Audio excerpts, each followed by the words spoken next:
Now, boxing history has been made after Ukraine's Oleksandr Usyk became the first person ever to beat worldwide champion Tyson Fury. It really was quite a night. Aidan McGee was up all night watching it. I can't see how he can have had any sleep. Because what time did the fight finish? I got to bed at about 1:45 and my alarm went at 3 o'clock. Oh, not much. I'm feeling it a bit today, but you know what? It was just so worthwhile, and that's why he's so grateful for this job, because had it not been for the job, I might not have stayed up and watched it, but I'm so glad I did. They went the full length, didn't they? They went the full day. Yeah, I thought they might. I didn't think either. No, you predicted that. Yeah, I thought Fury would take on a split decision. It should not have been a split decision. It should have been a unanimous decision on Usyk.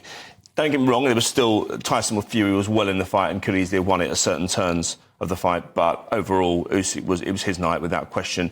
He was giving away 6 inches in height, significant reach disadvantage as well, 2 stone in weight. So it just proves that for those people who are uninitiated into boxing, it's a lesson that the big doesn't always beat the small. Now, you see, overnight, obviously, it's typical boxing, isn't it? They're all having a say.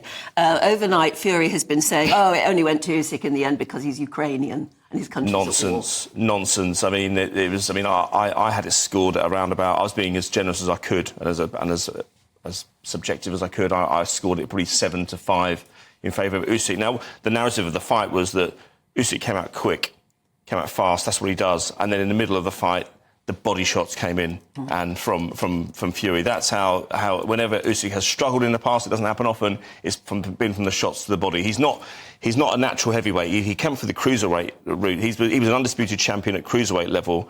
So you're talking, these guys have to. This isn't flyweight to featherweight. This isn't like a minor weight adjustment. This is 2-3 stone. We're talking. Yeah, these are giants of guys, aren't they? They are. Well, particularly Tyson Fury. But if you consider that he's risen up the ranks, he's become undisputed at heavyweight level as well. This is an extraordinary achievement. And anyone who saw him fight and dispatch Anthony Joshua with relative comfort over 2 fights should not have been surprised at what unfolded last night.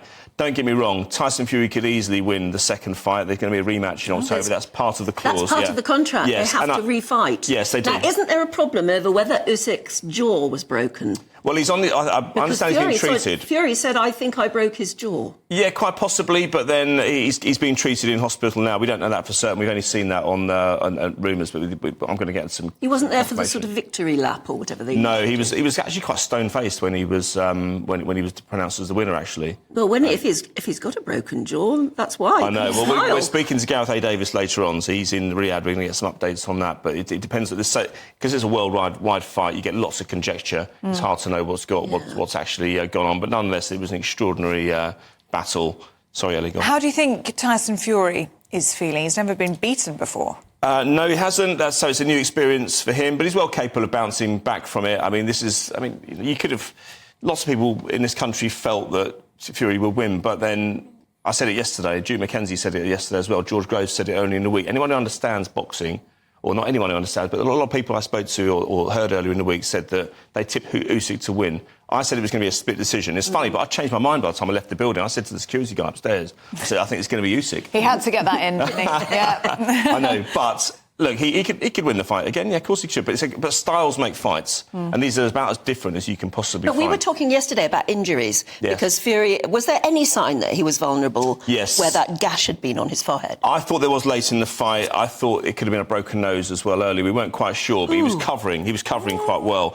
We thought that early on in the fight, we judged by his stance whether he was nervous about being vulnerable to that. We didn't see that. Nonetheless, Usyk attacked him pretty well. But the middle stage of the fight, probably round 4, 5, 6 and 7, definitely Tyson Fury's. He took control of the fight. And that's what great champions do. And it could have happened to either of them. Yes, Tyson Fury took the rest of the narrative away from Usyk from the 4th onwards. But what character to then take it back again, to see it through to the end. And there was a standing count in the 9th as well, saved by the bell. This was Tyson Fury, so it could have ended there. If he'd secured a knockout, extraordinary. But towards the end, Tyson Fury knew. This is why the comments last night saying I won the fight nonsense. He went for the knockout in the final round, Anne, because he knew that was his only chance of winning. He knew what was coming, and you could tell by his body language in the ring afterwards that he wasn't confident. He knew he'd lost the fight. So to say that I won the fight, I don't know what's gone wrong here. That's just to sell tickets for the next one. That's to generate interest for the rematch. But look at how soon will they have to do the rematch? It's October. Right, so you've got a gash and a possible broken nose on Tyson Fury, and you've got a possible broken jaw on Usyk. What sort of condition are they going to be in October? It'd be fun, won't it? Yeah. No, well, look, that's enough time to recover from those kinds of injuries. And also, we don't know the extent of them anyway. I mean, we saw blood yesterday, and so we were kind of guessing what the injury would be. Don't forget, the boxer's job in the ring is to protect himself when that happens, but also to disguise the injury to the opponent. Now, what was interesting was that we thought Tyson Fury would use his weight to lean on Usyk. He did that to a degree, but where he was wearing Usyk out in the middle area of the fight is where, because he feints so much, Usyk was reacting to every feint, and he was using up energy. Yeah. And I thought he was going to be gassed. I really did. But it just ebbed and flowed and went to and from, and I just thought I couldn't see from the 7th round onwards how Usyk was going to wrestle back the situation, but he did that, and it was a magnificent fight. And you know what? Just more generally, Ellie, boxing needed this. We've had so much. Why don't we see this fight? Why are the broadcasters getting involved? Why are the managers? Why are the promoters saying this, X, Y, and Z? We're not seeing the fights that we want to see, and that's why we've seen UFC, and that's why we've seen these catch fights kind of steal the thunder of boxing, really, which is the traditional noble art of the sport. And boxing reaffirmed itself last night. We haven't seen a fight like that in quite a few years. And you know what? We see so much hype around these fights, and often they don't deliver.